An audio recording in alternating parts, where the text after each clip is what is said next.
Hello everyone and welcome to Ask the Coach Show episode 4 from PingSkills. I'm Jeff Plum and we've got Alois Rosario with us as always. Welcome Alois.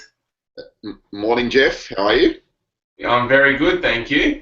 Now I think the screen's showing you all the time there. And my screen's showing you all the time. Oh wow, that's interesting. So I wonder what we'll show on our show today.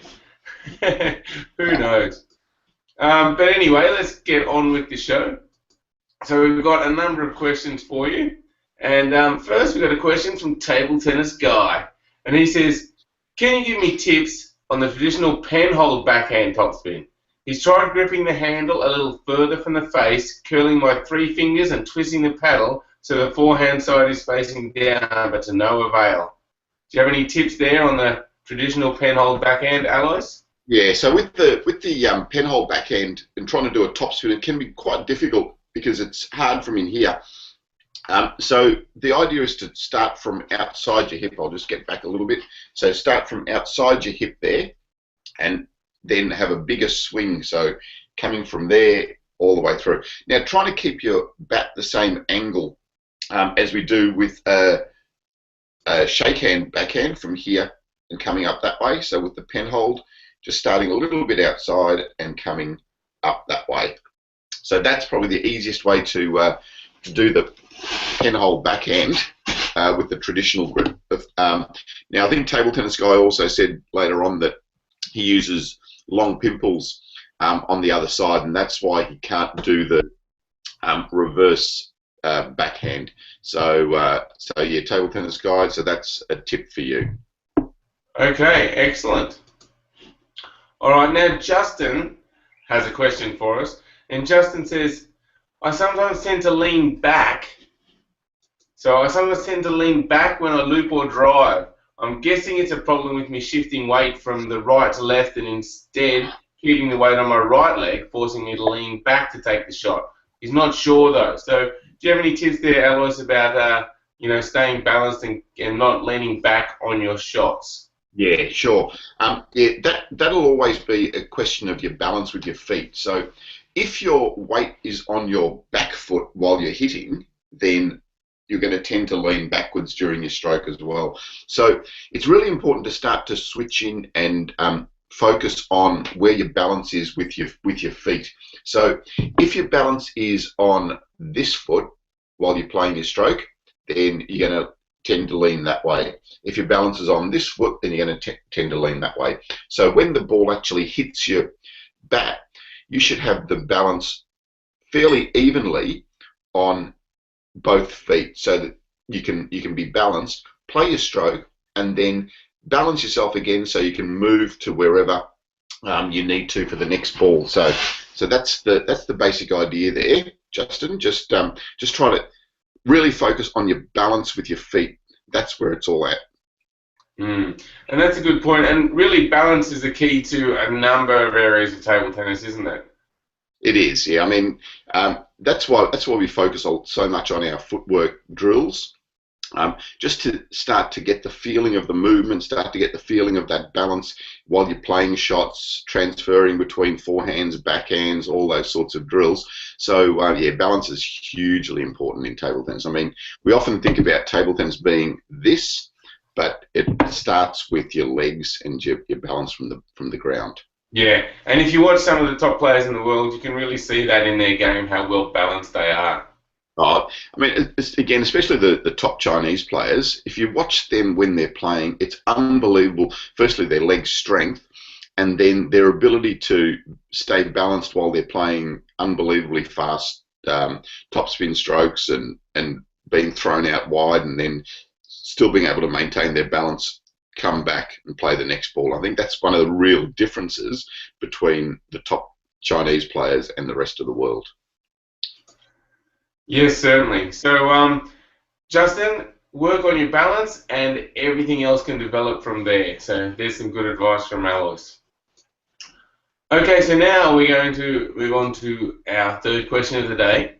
And it's an interesting one. It's from Meat Master. He says, can you say that drills are essential or are plenty of matches required to become a good table tennis player?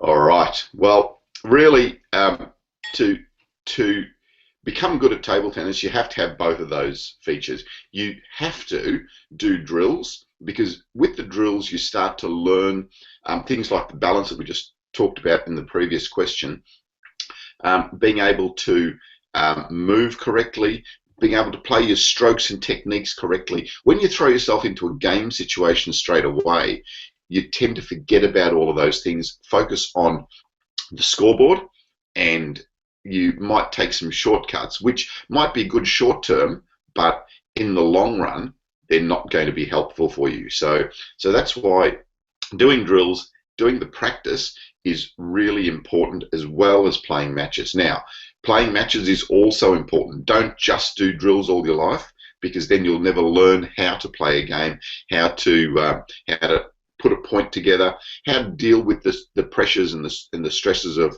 playing a game as well. So there needs to be a balance between that. So in our training drills, and we've got a free download of a training plan as well that you can set up for yourself, we give you a bit of an outline of what your training session should look like. And usually we'll finish your training session with about 20 minutes or so of gameplay. The rest of the time would be your skills, drills, footwork, those sorts of things. Okay, excellent. I think, again, it's a really interesting question, and it's often balance is the answer. But so, Meat Master, practice your drills and play plenty of games. Okay, now Urtaza has asked us a question. Urtaza has said, if both sides of the blade have the same rubber glued to it, so say it's Axiom Vega Pro, can they both be the same color because they're the same rubber, or do they still need to be black and red? He wants to know the ITTF rules in this matter. Yeah, so you definitely have to have one side red and one side black, and it doesn't matter whether it's the same rubber, different rubber. It's just easier to standardize everything, and it's easier for the umpires, it's easier for players. So yeah, the ITTF rule is that you do have to have the red and the black on both sides of the racket. So yeah, that's a simple one. Yes, that is a simple one, Alois. Now, we get a lot of questions about the origins of that rule. Can you just tell us a little bit about why you need to have red and black on one on each side? Yeah, sure. So the came about because you can have different coverings on each side of the racket. So players were using one really fast side and one slow side, like an anti-spin or something like that. And what they were doing is they were playing the first shot with the normal rubber, and then during their shot they would switch and play the next shot with the anti-spin rubber, and that was making it really difficult for the person at the other end to tell what kind of shot was going to come over until the ball was coming at them.